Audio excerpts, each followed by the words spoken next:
नमस्कार दोस्तों, मैथ्स की वीडियो सीरीज़ में आज हम देखने वाले हैं शेषफल ज्ञात करना। शेषफल ज्ञात करना ऐसी दी हुई संख्या का जो हमको काफ़ी जटिल दिखाई देती है, काफ़ी उटपटांग सी संख्या जिसकी घात बहुत ही ज़्यादा होती है, और फिर उसको किसी दी हुई संख्या से अगर भाग करेंगे तो शेषफल क्या बचेगा, ऐसे प्रश्न पूछे जाते हैं।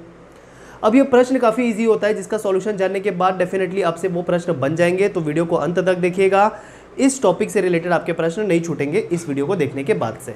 चलिए शुरू करते हैं फिर। शेषफल ज्ञात करना, जिसे इंग्लिश में कहते हैं रिमाइंडर्स थ्योरम।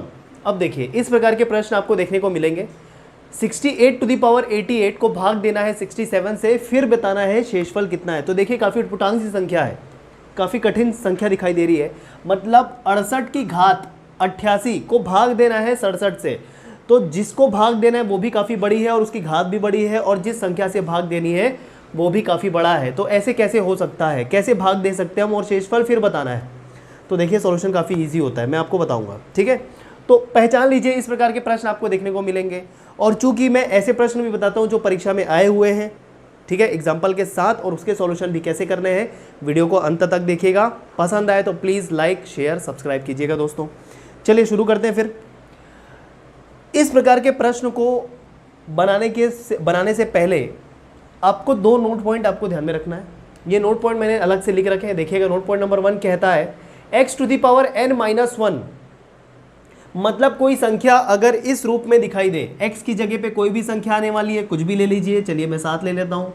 n मतलब घात है, घात में भी कुछ संख्या हो सकती है, कितनी भी घात हो सकती है, मतलब ले लिया, मान लेते हैं 28 और -1।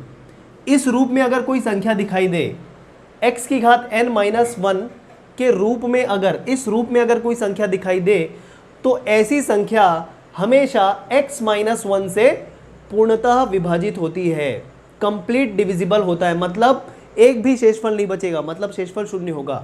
अगर इस प्रकार दी हुई संख्या x-1, और x क्या है यहाँ पर, x है 7, क्योंकि x की जगह पे क्या ले लिया था हमने, 7। तो ये संख्या x-1 से पूर्णतः विभाजित है, मतलब इस संख्या को x-1 पूरी तरीके से विभाजित कर देगा, कंप्लीट डिवाइड कर देगा। तो x-1 की जगह पे कौन सी संख्या आने वाली है दोस्तों, क्योंकि x की जगह पर 7 है, तो यहाँ पर x की जगह 7 पुट करने पे हमको मिलेगा क्या, 6। बात समझ में आई। तो ये संख्या जो है 6 से पूर्ण तरीके से विभाजित हो जाएगी, और रिमाइंडर, जिसे हिंदी में शेषफल कहते हैं, क्या बचने वाला है, 0। तो ये एग्जाम्पल के तौर पे बताया, इसको यूज करके हमको प्रश्न बनाने होंगे। तो ये मैंने आपको समझाने के लिए बता दिया कि किस रूप में आपको दिखाई देगा। x की जगह पे कोई संख्या आएगी, n भी घात है, उसकी जगह पे भी कोई संख्या आएगी, और -1 होना चाहिए अलग से, और फिर x-1 से यह दी हुई संख्या पूर्ण तरीके से विभाजित होगी। पूर्ण तरीके से विभाजित होने का मतलब मैं फिर से बता रहा हूँ, शेषफल 0 बचने वाला है, ठीक। और यहाँ पर जो x की घात मिलेगी, जो n है, तो यहाँ पर मैंने लिख दिया, जो घात है n है, वो सम भी हो सकती है, विषम भी हो सकती है, ऑड भी हो सकती है, इवन भी हो सकती है, पहले केस के लिए। क्लियर। चलिए अगला केस देखते हैं। सेकंड नोट पॉइंट में क्या बोल रहा है कि x to the power n+1, अगर कोई संख्या है, कोई संख्या इस रूप में दिखाई दे रही है, तो वह संख्या हमेशा x+1 से डिवाइड होगी पूर्ण तरीके से, ठीक है। x to the power n+1, x की घात n+1 हमेशा x+1 से पूर्ण तरीके से विभाजित होती है, मतलब यहाँ पर भी रिमाइंडर, मतलब शेषफल 0 बचने वाला है। और एक कंडीशन यहाँ पर ये है, पहले वाले से अलग। पहले वाले में n कुछ भी हो सकता था, सम संख्या भी हो सकती थी, विषम भी हो सकती थी, मतलब जो x की घात होती वो ऑड भी हो सकता था, इवन भी हो सकता था। लेकिन यहाँ पर n जो है हमेशा क्या होना चाहिए, विषम होना चाहिए। जैसे देखिए उदाहरण के तौर पे बात करें, x की जगह पे कुछ भी संख्या ले लीजिए, आप कुछ भी संख्या ले लीजिए, कोई भी संख्या, सिंगल डिजिट, 2 डिजिट, 3 डिजिट, कितने भी अंकों की संख्या आप ले लीजिए, कोई फर्क नहीं पड़ता। जैसे कि अगर मैं आपको बात करूं, 23 ले लिया मैंने, x की जगह पे क्या ले लिया, 23 ले लिया, ठीक। तो यहाँ पर अगर मैं रखूँ तो x की जगह पे 23, और n कैसा होना चाहिए, n हमेशा ऑड होना चाहिए, विषम होना चाहिए। तो विषम कुछ भी ले लीजिए, कितनी भी बड़ी घात ले लीजिए। चलिए मैं ले लेता हूँ 73, ठीक है, कुछ भी ले लिया मैंने। तो 23 की घात 73, ठीक, और क्या होना चाहिए, +1 अलग से होना चाहिए ये। तो अगर इस रूप में संख्या दिखाई दे रही है, तो ये संख्या हमेशा किससे विभाजित होगी पूर्ण तरीके से, किससे कंप्लीटली डिविजिबल होगी, x+1 से, मतलब x का मान जो भी होगा उसमें 1 जोड़ दीजिए, तो यहाँ पर x+1 का मान कितना आएगा 24, क्योंकि x कितना था 23। तो ये संख्या इस रूप में दिखाई दे रही है और ये संख्या हमेशा डिवाइड होगी किससे 24 से, पूर्ण तरीके से, और पूर्ण तरीके से डिवाइड अगर कर देगी तो शेषफल कितना बचेगा 0। बात समझ में आ गई? एग्जाम्पल के साथ मैंने बता दिया। अब देखिए यहाँ पर जो n है, घात है, वो क्या है, विषम है। ठीक है, तो ये दोनों रूल को फॉलो करते हुए हमको प्रश्न बनाने हैं जो भी दिए हुए हैं। देखिएगा, इसी 2 नोट पॉइंट से ही प्रश्न आए भी हुए हैं छत्तीसगढ़ ACF 2017 में, देखते जाइएगा, मैं बताते जाता हूँ। देखिए सॉल्यूशन इतना ज़्यादा इजी है कि वो बड़ी संख्या कितनी भी बड़ी हो, कितना भी ज़्यादा घात हो, उससे कोई मतलब हमको नहीं होने वाला है। ठीक है, जैसे पहला प्रश्न देखिए, यहाँ पर पहला प्रश्न कह रहा है कि 68 की घात 88 है और उसको भाग देना है किससे, 67 से। ठीक है, तो शेषफल कितना बचेगा। अब देखिए यहाँ पर रूल नंबर 1 अप्लाई होगा या रूल नंबर 2, दोनों में से कोई एक अप्लाई करना है। तो पहचानेंगे कैसे, तो यहाँ पर से पहचानेंगे ऐसे, यहाँ पर देखिएगा x की घात n, पहले आप देखिए -1 अभी भूल जाइए, -1 को तो हम बाद में लगा सकते हैं लेकिन यहाँ पर नहीं है। पहले आप देखिए x की जगह पे यहाँ पर है 68, ठीक, और n की जगह पे यहाँ पर है 88। ठीक है, तो 2 तरीके से पहचाना सकता है। अगर x की घात n है और n यहाँ पर सम दिखाई दे रहा है, क्या दिख रहा है, n सम दिखाई दे रहा है, इवन दिखाई दे रहा है। ठीक है, इवन दिखाई देने के बाद आपको पता चल गया कि n जो है वो इवन मतलब सम एक ही केस और केस नंबर 1 में ही हो सकता है, क्योंकि केस नंबर 2 में तो n क्या होना चाहिए, विषम होना चाहिए। और एक और बात देखिए, यहाँ पर x की मान जो भी हो, लेकिन ये जो है हमेशा किससे विभाजित होगा पूर्ण तरीके से, x-1 से। मतलब x का मान जो भी हो प्रश्न में, उससे एक कम अगर है, जिससे भाग देना है वो अगर एक कम है भाग देने वाली की संख्या से, तो ये पहला केस होगा। तो देखिए, जिसको भाग देना है वो 68 है और जिससे भाग देना है वो 67 है। क्लियर? ठीक है, तो इस तरीके से भी पता चल गया पहला केस यहां पर अप्लाई होने वाला है। एक बार फिर से बोलूं, सम दिखाई दे रहा है n और सम जो है सिर्फ पहले केस में है, तो इससे पता चल गया। और सबसे अच्छा तरीका क्या है कि देख लीजिए x का मान क्या है। x का मान यहाँ पर 68 दिखाई दे रहा है और जिस संख्या से भाग देना है, किस संख्या से भाग देना होता है हमको, x-1 से या x+1 से भाग देना होता है। चूंकि x क्या है, 68 है, तो x-1 कितना होना चाहिए, x-1 67 होना चाहिए, तो यहाँ पर दिखाई दे रहा है 67। तो ये हो गया केस नंबर 1।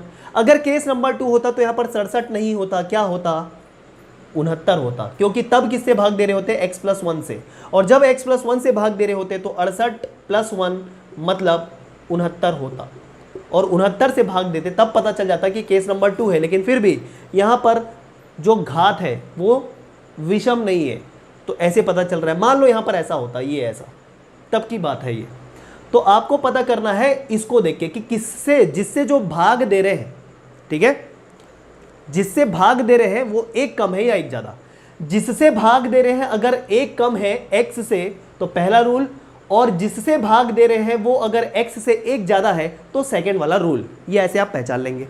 एकदम क्लियर हो गया आई थिंक आपको। तो चलिए देखते हैं फिर इसको कैसे सॉल्व करने वाले हैं। यहाँ पर संख्या है 68 की घात 88, 68 टू द पावर 88 भाग देना है 67 से। पता चल गया रूल नंबर 1 अप्लाई करना है हमको यहाँ पर। ठीक, अब देखिए पूर्ण तरीके से विभाजित होने के लिए कंडीशन क्या है कि इस संख्या के साथ -1 होना चाहिए, तभी तो पूर्ण तरीके से विभाजित होगा। तो क्या कर देते हैं हम, -1 अपने मन से लगा देते हैं। अब ये रूल मैं ब्रेक नहीं कर रहा हूँ, देखिएगा -1 अगर लगाया तो कुछ और भी एडजस्ट करना पड़ेगा, देखिए बस। तो चूंकि इस रूप में होनी चाहिए थी x-1 x to the power n-1 के रूप में होनी चाहिए थी संख्या, तो मैंने इसको तब्दील कर दिया x to the power n-1 में। अब ये संख्या जो है 67 से, क्योंकि 67 क्या है यहाँ पर x-1 है, से पूर्ण तरीके से विभाजित हो जाएगी। और जब पूर्ण तरीके से विभाजित हो जाएगी तो शेषफल कितना बचना चाहिए, 0।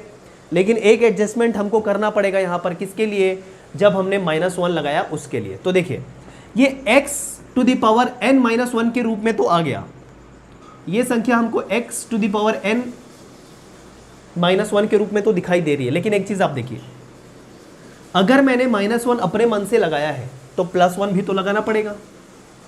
ये तो हम मैथ्स में बचपन से सीखे कि जितनी संख्या हम घटाएंगे उतनी संख्या जोड़नी पड़ेगी, या जितनी संख्या जोड़ेंगे उतनी संख्या घटानी पड़ेगी। अपने मन से तो आएगा ही नहीं।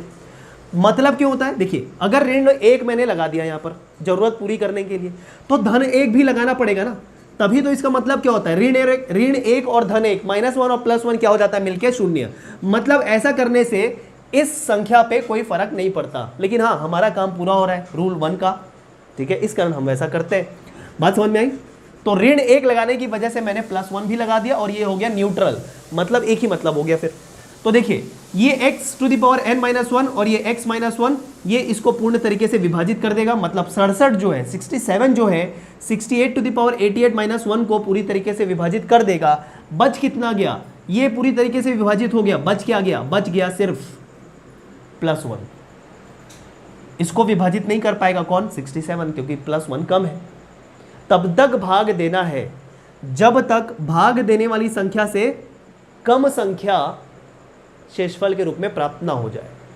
तो +1 बचा हुआ है, 67 से तो भाग जाएगा नहीं, तो इस प्रकार रिमाइंडर कितना आ गया, +1, शेषफल आ गया आपका +1। तो पहले प्रश्न का आंसर हो जाएगा +1। बात समझ में आ गई? काफी डिटेल में मैंने आपको बता दिया। अब चलिए प्रश्न को थोड़ा जल्दी जल्दी करते हैं। ये हो गया फर्स्ट क्वेश्चन, नोट कर लीजिएगा, देख लीजिएगा। इस रूप में तब्दील करना है प्रश्न को, कुछ भी प्रश्न हो इस रूप में देखना है। अब आइडेंटिफाई करने का भी मैंने तरीका बता दिया, उसे देख लीजिएगा आप, ठीक। चलिए आगे बढ़ते हैं।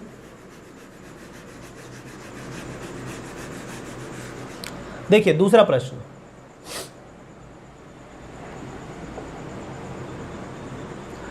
प्रश्न, क्या कह रहा है यहां पर? दूसरा प्रश्न कह रहा है 45 की घात 50 ऋण 9 को भाग देना है किससे, भाग देना है 44 से, ठीक। और शेषफल बताना है। देखिए आर का मतलब रिमाइंडर है, रिमाइंडर बताना है, मतलब पूरे प्रश्न में आपको शेषफल बताना होगा क्योंकि टॉपिक ही वही है। अब आइडेंटिफाई करेंगे कि रूल नंबर 1 है या 2। तो मैंने क्या बताया था, देखिए ये क्या है, ये आपका क्या है, वेट कीजिए, ये आपका क्या है, ये आपका x⁻n है।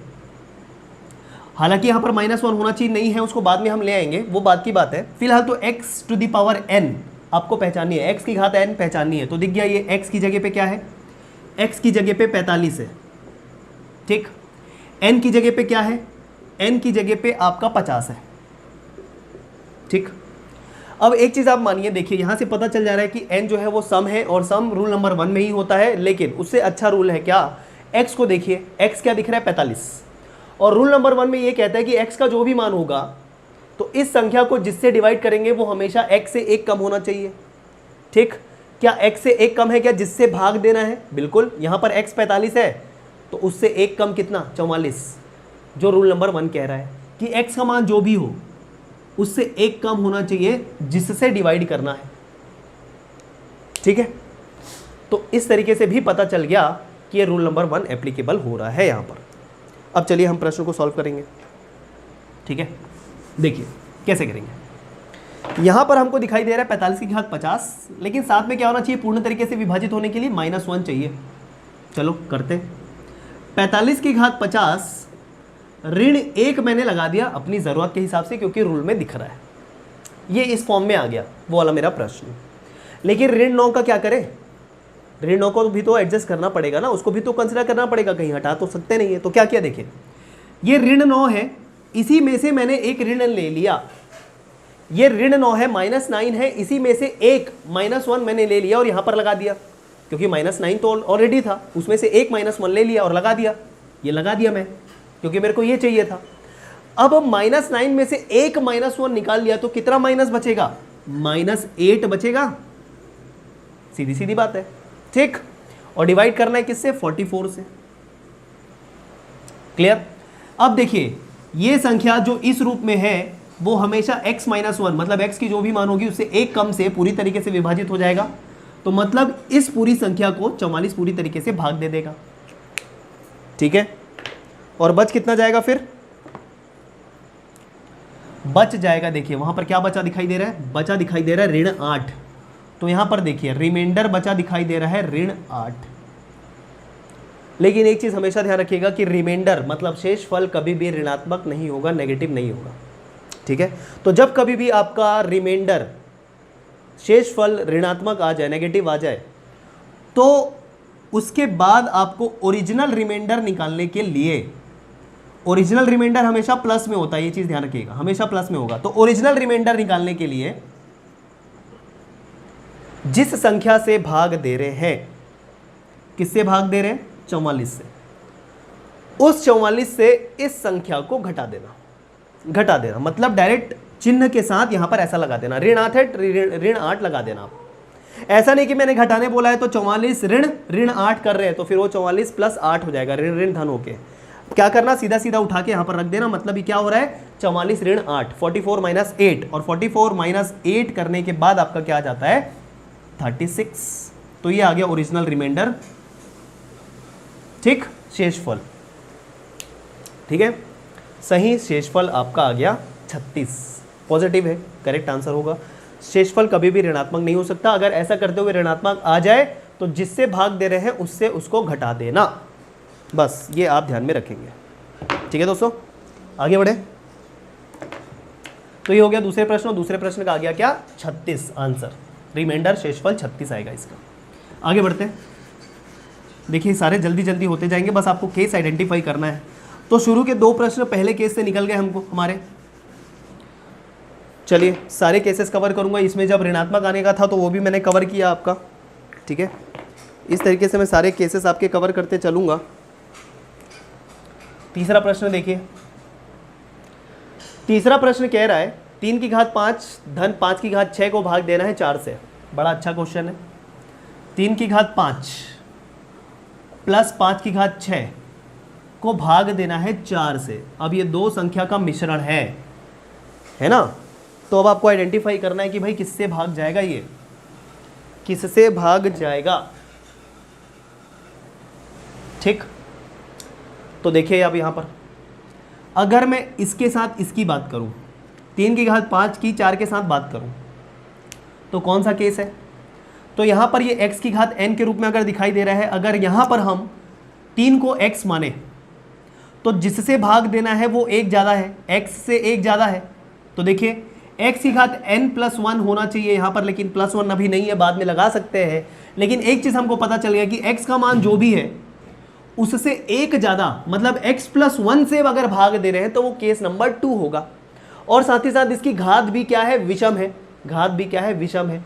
मतलब 3 की घात 5 का 4 के साथ कॉम्बिनेशन दूसरा रूल फॉलो कर रहा है। यहाँ पर x का जो भी मान है 3 है यहाँ पर, उससे एक ज़्यादा से भाग दे रहे हैं। मतलब इस केस के लिए x प्लस 1 है, 3 की घात 5 के लिए x प्लस 1 है, एक ज़्यादा है।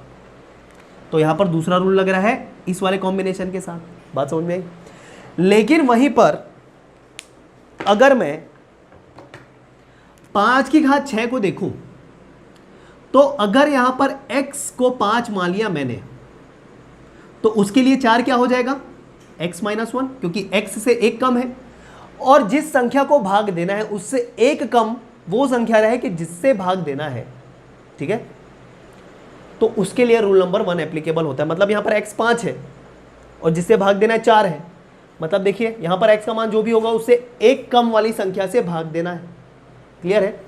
तो 5 की घात 6 के लिए 4 जो है, ये वाला कॉम्बिनेशन फर्स्ट रूल अप्लाई कर रहा है। मतलब यहां पर दोनों रूल एक साथ लग रहे हैं। 3 की घात 5 और 4 के लिए सेकेंड रूल लग रहा है, और 5 की घात 6 को अगर 4 से भाग देंगे तो फर्स्ट रूल लग रहा है। यहां पर क्लियर है? सामने लिखा हुआ है पूरा। बस एडजस्ट क्या करना है? +1 और -1। इसके लिए +1 लगाना पड़ेगा, क्योंकि सेकेंड रूल में क्या है? x की घात n + 1 होना चाहिए। तो यहां पर इसके लिए हम +1 लगाएंगे, और फर्स्ट रूल के लिए x की घात n के साथ -1 होना चाहिए, तो यहां पर -1 लगाएंगे। सीधी बात है। चलिए करते हैं एडजस्टमेंट, ठीक है। और एडजस्टमेंट बहुत ही प्यारा होने वाला है, बहुत ही सिंपल होने वाला है, देखते जाइएगा। देखिए कितना ईजी है। 3 की घात 5 सेकेंड रूल है, +1 लगाना है, लगा दिया यहां पर +1 लगा दिया। अब +1 लगाए तो -1 भी लगाना पड़ेगा। याद है बात आपको, जितना आप जोड़ोगे उतना घटाना पड़ेगा। तो +1 लगाए तो -1 करना पड़ेगा आपको। तो देखिए एक चीज़ और, ये प्लस 5 की घात 6 है, ठीक। अब चूंकि यहां पर +1 लगाया है तो -1 भी करना पड़ेगा, और -1 की जरूरत तो इसको है ही, तो -1 यहां इसके साथ लगा दीजिए आप। बात समझ में आ रही है? तो 3 की घात 5 + 1 आपका सेकेंड रूल दिख रहा है, और 5 की घात 6 -1 आपका फर्स्ट रूल दिख रहा है। दोनों एक साथ हो गए, एक के +1 लगाने से दूसरा -1 ऑलरेडी आ गया, तो +1 यहाँ एडजस्ट हो गया, और उसके कारण आया हुआ -1 इसके साथ एडजस्ट हो गया हमारी रिक्वायरमेंट फुलफिल। और डिवाइड कर देना है 4 से, ठीक। तो जब +1 ऑलरेडी है, -1 ऑलरेडी है, और कुछ एक्स्ट्रा नहीं बचा है, कुछ अतिरिक्त नहीं बचा है, तो इसको भी 4 पूरी तरीके से भाग दे देगा रूल नंबर सेकंड के हिसाब से। देखिए x⁴n+1 के रूप में दिखाई दे रहा है। n क्या होना चाहिए? विषम होना चाहिए, दिख रहा है, और जिससे भाग देंगे वो x से 1 ज़्यादा होना चाहिए। 3 से 1 ज़्यादा मतलब 4, तो ये पूरी तरीके से भाग चला जाएगा, पूर्णतः विभाजित हो जाएगा, शेषफल बचेगा 0। और इधर भी देखिए x⁴n, n कुछ भी हो सकता है यहाँ पर, ठीक है, वो फ्रीडम है पहले केस के लिए। -1 होना चाहिए, -1 होना चाहिए, और x का मान जो भी होगा यहाँ पर, चूंकि यहाँ पर 5 है, उससे 1 कम होना चाहिए जिससे भाग दे रहे। तो 5 से 1 कम 4 है, तो इस तरीके से रूल नंबर 1 भी लग रहा है, और ये 4 इस संख्या को भी पूरी तरीके से विभाजित कर देगा। और इस प्रकार जब इसको भी भाग दे दिया पूरा, इसको भी भाग दे दिया पूरा, और कुछ भी एक्स्ट्रा अतिरिक्त नहीं बचा है, तो शेषफल कितना हो जाएगा? शेषफल हो जाएगा 0, रिमाइंडर हो जाएगा 0, कुछ भी नहीं बचा। ये हो गया थर्ड क्वेश्चन, ठीक। तो ऐसे मैं केस लेते जा रहा हूँ, बहुत ही इंटरेस्टिंग क्वेश्चन होता है, ये आता है एग्जाम में तो बहुत ही आसानी से बनता है, बहुत ईजी, और बहुत ही मज़ा भी आता है बनाने में, ठीक है। बस हाँ, अगर किसी ने नहीं पढ़ा है ये, तो फिर वो सामान्य तरीके से इसको बनाने की सोच भी नहीं सकता, और बन भी नहीं सकता है। आगे बढ़े, चौथा प्रश्न देखिए। अब ये थोड़ा अलग है, ये अलग इसलिए है क्योंकि अभी तक हम जिस संख्या को भाग दे रहे थे, जिस संख्या से, तो जिसको भाग दे रहे थे और जिससे भाग दे रहे थे उनमें 1 का अंतर था, है ना। 1 का अंतर था, या तो 1 कम होता था, या दूसरे रूल में 1 ज़्यादा होता था x से, जिससे भाग दे रहे थे। लेकिन यहाँ पर क्या दिक्कत हो गई? जिस संख्या को भाग देना है उससे 3 अधिक है, कौन? जिससे भाग देना है, ठीक है, जिससे भाग देना है। तो अब यहाँ पर क्या करना है? तो जब ऐसे प्रश्न आएंगे तो उसमें आपकी कोशिश ये होनी चाहिए कि इस संख्या को ऐसे एडजस्ट करें, इस संख्या को ऐसे एडजस्ट करें कि ये 5 के 1 ज़्यादा या 1 कम बन जाए। तो 2 की घात अगर कुछ लेंगे तो क्या वो 4 बन सकता है, ठीक। और अगर इस तरीके से देखें कि 2 की घात अगर कुछ लेंगे, 2 या 3 कुछ भी लेंगे, तो क्या वो 6 बन सकता है? तो आपका आंसर होगा कि 2 की घात कुछ भी लेने से 6 नहीं बन सकता, क्योंकि 2 की घात 2 करेंगे तो 4 होता है, 2 की घात 3 करेंगे तो 8 होता है। तो देखिए 4 आ रहा है, मतलब 5 से 1 कम आ रहा है, लेकिन 5 से 1 ज़्यादा नहीं आ सकता, क्योंकि 2 की घात 3 करने से 8 आ जा रहा है आंसर। तो 2 की घात को कैसे एडजस्ट करेंगे? देखिए यहाँ पर 2 की घात 31 है, तो घातांक के नियम के अनुसार, इंडाइसेस के रूल के अनुसार इसको कर दिया 2², ठीक। और कितनी घात में निकाल सकता हूँ यहाँ पर? 15, क्योंकि देखिए तभी क्या होगा, 15 दूनी 30, यहाँ पर 31 घात है, यहाँ पर कितना हो गया कुल? 15 दूनी 30, 30 का हाथ एडजस्ट कर दिया किसका? 2 का। 30 पावर एडजस्ट कर दिया मैंने 2 का, लेकिन 1 2 की घात रह गई, कुल कितनी होनी चाहिए? 31, 15 दूनी 30 यहाँ पर हो गए। कौन सा रूल लग रहा है? a⁴m whole to the power n is equal to a⁴m multiplied by n, ये रूल लग रहा है आपका। तो इस रूप में अगर है तो मैंने इसको इस प्रकार लिख दिया है। 2 की घात 30 को मैंने एडजस्ट कर दिया, ये किसके बदले लिखा है? चलो मैं और अच्छे से कर देता हूँ, एक स्टेप और बढ़ा देता हूँ तो आपको अच्छे से समझ में आ जाएगा। इस 2 की घात 31 को मैं कर रहा हूँ 2 की घात 30 गुणित 2 डिवाइड बाई 5, मैं ऐसा कर रहा हूँ इसको, बात समझ में आई। अब 2 की घात 30 को कैसे लिखूंगा मैं? तो देखिए 2 की घात 30 को लिखा 2 की घात 2 और पूरे की घात 15, तभी तो 15 दूनी 30 होता है। इसको 2 की घात 2 लिखने का मतलब इसको 4 बनाना है, मतलब 5 से 1 कम करना है मेरे को, तभी तो उसके आसपास पहुंचेगा, 1 कम या 1 ज़्यादा, वही वाला रूल है, ठीक। और 1 2 रह गया है अतिरिक्त, देखते हैं उसका क्या करना है। अब देखिए 5 से विभाजित करना है, तो ये क्या हो गया प्रश्न? 2 की घात 2 को मैं 4 लिख सकता हूँ, और 4 की घात क्या हो गई? 15 गुणित 2 भागित 5, बात समझ में आ रही है? अब देखिए इसको पहचानिए, इसको पहचानिए, कौन सा रूल लग रहा है? कौन सा रूल लग रहा है? आप बोलेंगे सेकंड रूल लग रहा है, क्योंकि जिस संख्या को भाग देनी है x⁴n, यहाँ पर x क्या है? 4, और जिससे भाग देना है वो एक ज़्यादा है x से। मतलब x अगर यहाँ पर 4 है तो यहाँ पर क्या मिल रहा है, x+1 मतलब 5 मिल रहा है। और x+1 वाला रूल कौन सा है, सेकेंड। और साथ ही साथ इसकी घात भी क्या है, विषम है, ऑड है, सेकेंड रूल फॉलो कर रहा है। तो सेकेंड रूल के साथ x⁴n के साथ क्या होना चाहिए, +1 होना चाहिए। तो लगा देते हैं, चलिए कैसे लगा देंगे, कैसे लगा देंगे, 4 की घात 15 धन 1 लगा दीजिए क्योंकि धन 1 चाहिए, और धन 1 आपने लगाया है तो ऋण 1 भी आपको लगाना होगा। क्लियर। और मल्टीप्लाइड बाई 2 का क्या करना है ये हम बाद में देखेंगे, फिलहाल ऐड कर लेते हैं। ठीक है, ये मल्टीप्लाइड बाई 2, ये जो 2 बचा है उसका बाद में देखेंगे क्या करना है। अब देखिए ये जो है पूरी तरीके से विभाजित हो जाएगा रूल नंबर 2 के हिसाब से। बच गया कितना, -1 रिमाइंडर बच गया। ठीक, अब -1 रिमाइंडर बचने से जो भी संख्या अतिरिक्त बच गई है उसके साथ वो ऋणात्मक या जो भी रिमाइंडर है वो गुणा हो जाएगा। जो भी रिमाइंडर है वो बची हुई संख्या के साथ गुणा हो जाएगा क्योंकि बीच में क्या है, गुणा का चिन्ह है ना। तो चलिए क्या होगा, -1 का गुणा अगर 2 से हो तो क्या होगा, -2 हो जाएगा। ठीक, और -2 को 5 से और ज़्यादा विभाजित कर सकते हैं क्या, नहीं कर सकते, क्योंकि जिस संख्या से भाग दे रहे हैं उससे अगर कम आ जाए क्या शेषफल, तो और ज़्यादा भाग नहीं हो सकता। तो ऋण 2 आ गया है, ये आपका रिमाइंडर बच चुका है ऋण 2। और मैंने जैसे कि आपको बताया था ऋण 2 वहीं से आया, देखिए यहाँ से ऋण 1 बचा है, ऋण 1 का गुणा 2 से हुआ तभी तो ऋण 2 बचेगा रिमाइंडर, शेषफल। और ऋण 2 चूंकि ऋणात्मक रिमाइंडर है तो ऋणात्मक रिमाइंडर कभी भी नहीं हो सकता, नेगेटिव रिमाइंडर कभी भी नहीं हो सकता। तो ओरिजिनल रिमाइंडर फाइंड करने के लिए क्या करना था आपको, जिस भी संख्या से भाग दे रहे हैं जो है यहाँ पर 5, उसमें से इस ऋणात्मक शेषफल को घटा देना है चिन्ह के साथ, मतलब एज इट इज उठा के रख देना है। तो 5 ऋण 2 करेंगे तो क्या आ जाएगा, 3। ये आ जाएगा आपका ओरिजिनल रिमाइंडर, ये हो जाएगा आंसर, 3 आएगा आंसर इसका। मतलब जब 2 की घात 31 को हम भाग देंगे 5 से तो 3 बचेगा शेषफल के रूप में। क्लियर है, एक एक चीज़ अच्छे से समझिएगा। सिर्फ रूल को मैंने लगाया है, एडजस्ट किया है पावर को, क्योंकि मेरे को हमेशा एक ज़्यादा या एक कम चाहिए होता है, मेरा मतलब इतना सा। ठीक है, क्लियर, आगे बढ़े। चलिए हमेशा ध्यान रखिएगा रूल नंबर 1 और 2 के हिसाब से एक ज़्यादा या एक कम किसी तरीके से मैं एडजस्ट कर पाऊँ तो वैसे मेरे को करना होगा। जिस भी संख्या को भाग देना है उसको, जिसको इंग्लिश में डिविडेंड कहते हैं, है ना, और जिस संख्या से भाग देते हैं उसको डिवाइजर कहते हैं, और जो प्राप्त होता है उसको कोशेंट, और जो बचता है वो रिमाइंडर। ठीक है,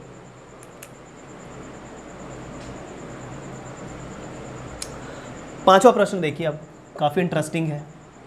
पांचवा प्रश्न कहता है 6 की घात 50 को भाग देना है 215 से, अब बताना है रिमाइंडर। ये थोड़ा अलग हो गया, अब इतना ज़्यादा डिफरेंस आ गया, तो अब कैसे करें। तो अल्टीमेटली मैंने बताया था जिसको भाग देना है, जिसको भाग देना है 6 की घात 50 को भाग देना है, तो इसी को किसी तरीके से एडजस्ट करके 215 के एक कम या 215 से एक ज़्यादा कर सकते हैं क्या। इसी की घात को एडजस्ट करते हुए 215 से एक कम या एक ज़्यादा कर सकते हैं क्या। एक कम करेंगे तो ये आएगा, एक ज़्यादा करेंगे तो ये आएगा। रूल नंबर 1 और 2 के लिए ही कर रहे हैं। तो 6 की घात को क्या लिखें कि वो 2 से 15 से एक कम या तो 214 बन जाए या 216 बन जाए। क्या 6 की घात कुछ तो आपको पता होना चाहिए, जैसे कि मैंने आपको बोला है, इंस्ट्रक्ट किया है कि आपको कम से कम 1 से लेकर 10 तक की संख्या का क्या बना पता होना चाहिए, क्यूब पता होना चाहिए, घन पता होना चाहिए, और 1 से 20 तक की संख्या का वर्ग पता होना चाहिए, स्क्वायर पता होना चाहिए। तभी आप बता पाएंगे कि 6 की घात 3 जो होती है वो होती है 6 की घात 3 जो होती है वो होती है 216। ठीक है, तो देखिए एक ज़्यादा और प्रश्न कभी भी देता है उसके पीछे लॉजिक डेफिनेटली होता है। ऐसा कोई भी रफ प्रश्न नहीं दे सकता जो किसी से ना बने। प्रश्न ऐसे ही एग्जाम में दिए जाएंगे जो डेफिनेटली 30 सेकंड 40 सेकंड ज़्यादा से ज़्यादा 1 मिनट में सॉल्व किए जा सकें। कुछ प्रश्न तो 10 सेकंड भी नहीं लगते हैं, उसमें से ये टॉपिक एक आता है। ठीक है, तो देखिए 6 की घात 3 मैंने कर दिया क्योंकि वो 216 हो जाता है।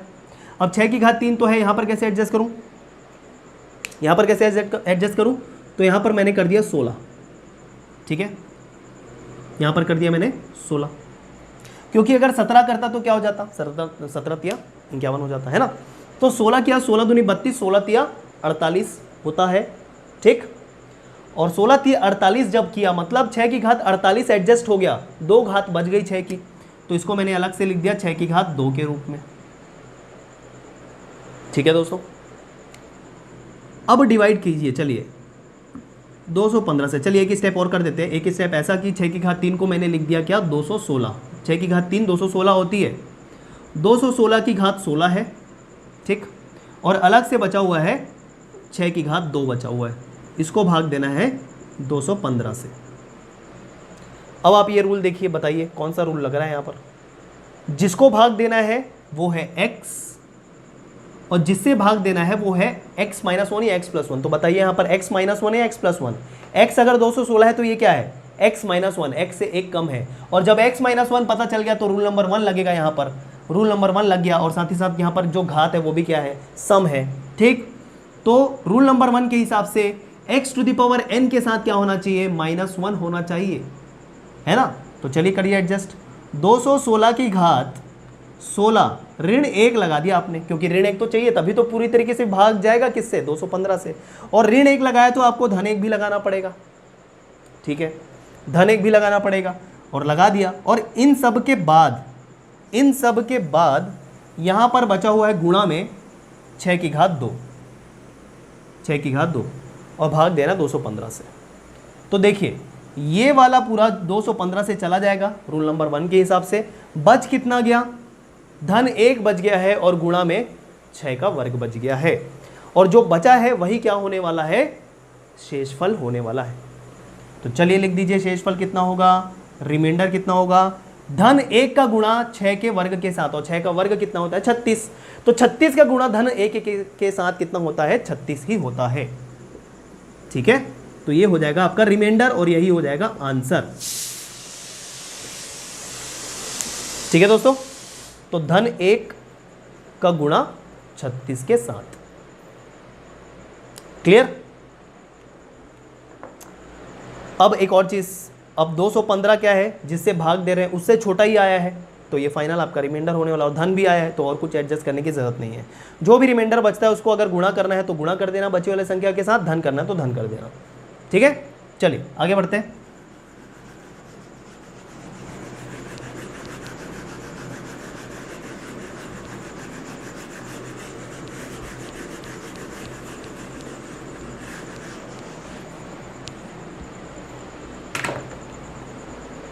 ये हो गया हमारा क्वेश्चन नंबर 1 से लेकर 5 तक, ठीक है।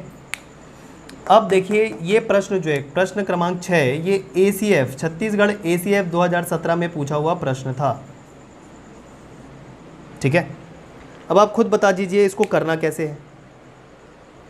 यदि संख्या 3 की घात 33 धन 1, 3 की घात 33 धन 1 किसी संख्या n से पूर्णतया विभाजित है, ठीक है। पूर्णतः विभाजित है मतलब एक चीज तो पता चल गया, अगर x की घात n है और n विषम है और धन 1 है, मतलब रूल नंबर 2 लग रहा है यहाँ पर।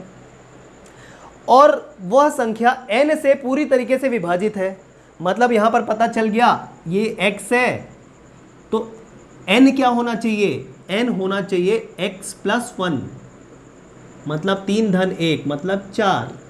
हालांकि ये 4 नहीं भी करेंगे तो भी पता चलेगा, तो भी प्रश्न बन जाएगा, लेकिन मैंने आपको एक आइडिया बताया। देखिए सेकंड रूल लग रहा है, पहचाना कहाँ से, x की घात n, n क्या है, विषम है, प्लस क्या है 1 है, प्लस है 1, पता चल गया सेकंड रूल लग रहा है। तो n से ये विभाजित है मतलब n क्या होगा, 4 होगा, क्योंकि n यहाँ पर क्या होना चाहिए, ये n की तौर पे बोल रहा है, x प्लस 1 होना चाहिए, x से एक ज़्यादा, x यहाँ पर 3 है, ठीक है। तो x का मान 4 आ गया, हालांकि ज़रूरत नहीं पड़ेगी, फिर भी मैंने आपको बता दिया।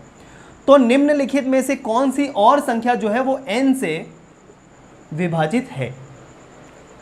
अगर ये संख्या n से विभाजित है तो और कौन सी संख्या जो है वो n से विभाजित होगी, ये पूछ लिया आपसे। तो अल्टीमेटली n जो है वो 4 है, तो यहाँ पर 3 ही होना चाहिए, ठीक है, 3 ही होना चाहिए। या फिर अगर फर्स्ट रूल लगेगा तो क्या होना चाहिए, अगर ये 4 है तो 5 होना चाहिए। अब यहाँ पर x का मान कहीं पर 5 दिख रहा है क्या, नहीं दिख रहा है, तो सीधा सीधा पता चल गया कि रूल नंबर 2 ही लगने वाला है हमेशा। मतलब x की जगह पे 3 ही रहेगा, और 3 की घात हमेशा जो भी होगी वो क्या होनी चाहिए, 3 की घात हमेशा विषम होनी चाहिए, ठीक, और धन होना चाहिए 1 का। पता चला? ये इस रूप में अगर कोई भी संख्या है तो वो n से विभाजित होगी। तो चेक कीजिए अब, x की घात 3, माफ कीजिए, x का मान 3 सभी में है, कोई दिक्कत नहीं है। घात जो है वो विषम होनी चाहिए, तो देखिए किसमें विषम है, किसमें विषम है, b और c में विषम है, ठीक। लेकिन साथ में क्या होना चाहिए, धन 1 होना चाहिए, उस n से भाग जाने के लिए धन 1 किसमें है, b में है, तो आंसर क्या हो जाएगा, b हो जाएगा, ठीक है। तो इस प्रकार ये प्रश्न आया था, इतना इजी है अगर आपको ये रूल पता है। तो इस प्रकार क्वेश्चन नंबर 6 का आंसर आ गया बी। सीधा वही रूल लग रहा है, n की जगह अगर n इसको भाग दे रहा तो सीधा सीधा मतलब ये है कि 3 ही रहना चाहिए, और घात क्या होनी चाहिए, विषम होनी चाहिए। सीधा सीधा हमको पता चल गया विषम 1 में है, और साथ ही साथ विषम इन दोनों में है, लेकिन धन 1 है ना यहाँ पर, तो यहाँ पर भी धन 1 होना चाहिए। यहाँ पर ऋण 1 है करके आंसर नहीं होगा, और ये तो होगा ही नहीं क्योंकि यहाँ पर घात क्या है, सम है। रूल नंबर 2 लग रहा है हमने आइडेंटिफाई कर लिया था यहीं से, ठीक, क्लियर है। अब एक तीसरा केस और मैं बता रहा हूँ, ये हो गए 6 प्रश्न, इस तरीके से आपकी प्रैक्टिस हो गई होगी। एक केस मैं आपको और बता देता हूँ, अगर प्रश्न ऐसा आ जाए, देखिए अगर प्रश्न ऐसे आ जाए कि 17 की घात 200 हो और उसको भाग देना हो 18 से, मतलब यहां पर x का मान 17 है और जिससे भाग देना है वो भी क्या दिख रहा है, x + 1 दिखाई दे रहा है कि नहीं, x + 1 दिखाई दे रहा है। मतलब आप बोलोगे सेकंड रूल लग रहा है, मतलब यहाँ पर +1 लगाऊं तो काम बन जाएगा, लेकिन ऐसा नहीं है। देखिए यहाँ पर क्या है, घात, यहाँ पर घात क्या है, यहाँ पर घात है 200, मतलब सम घात है, यहाँ पर सम। सेकंड रूल के जैसा दिख रहा था, लेकिन घात विषम ना होकर क्या हो गई, सम हो गई, इवन हो गई। तो ऐसे स्थिति में जब सेकंड रूल दिखाई दे, मतलब जिसको भाग देना है वो x होगा और उससे 1 ज़्यादा होगा जिससे भाग देना है x + 1, और घात अगर क्या हो, सम हो, तो ऐसी स्थिति में जो रिमाइंडर बचता है वो हमेशा 1 बचता है। ये आप ध्यान रख लीजिए, रिमाइंडर क्या बचना चाहिए, हमेशा 1, मतलब बचना नहीं चाहिए, बचता है 1, हमेशा 1 बचता है। क्लियर है। अब इसको सॉल्व भी कैसे करें तो मैं आपको प्रूफ भी बता देता हूँ। देखिए 17 की घात 200 है, ठीक है। अब ये अगर 18 से भाग देंगे, हम सीधा सीधा देखें तो जब 17 को 18 से भाग देंगे तो एक तरीके से रिमाइंडर कितना बचना चाहिए, ऋण 1, क्योंकि कम संख्या को बड़ी संख्या से भाग दे रहे हैं, तो कितना बचना चाहिए रिमाइंडर, ऋण 1, क्योंकि दोनों का अंतर हम देख रहे हैं।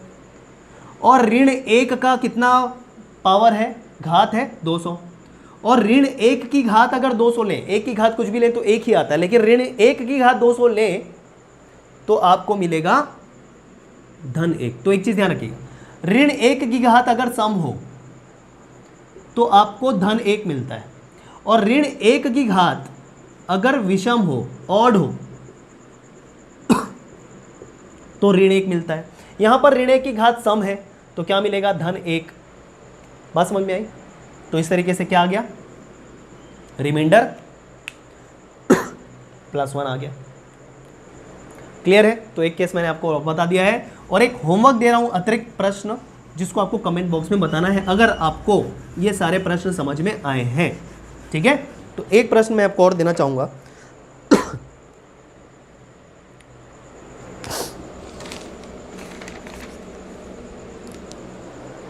9 की घात 83, एक प्रश्न लिख लीजिए, 9 की घात 83, 6 की घात 53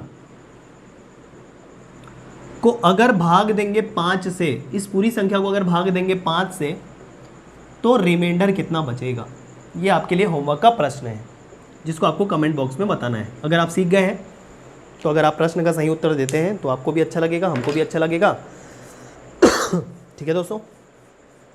और जैसे कि आप पिछले वीडियो में भी बताए गए प्रश्नों का उत्तर कर रहे हैं, होमवर्क दिए हुए होमवर्क के प्रश्नों का उत्तर कर रहे हैं, तो उसका आंसर मैं आपको कमेंट बॉक्स में ही बता दे रहा हूँ, ठीक है। तो चलिए आपके लिए होमवर्क है 9 की घात 83, एक बार मैं वेरीफाई कर लेता हूँ जो प्रश्न है मेरे पास। 9 की घात 83 गुणित 6 की घात 53 को भाग देना है 5 के साथ और बताना है कि शेषफल कितना बचेगा। ठीक है, तो ये था आज का मैथ्स का वीडियो, और चलिए फिर मिलते हैं अगले वीडियो में। धन्यवाद।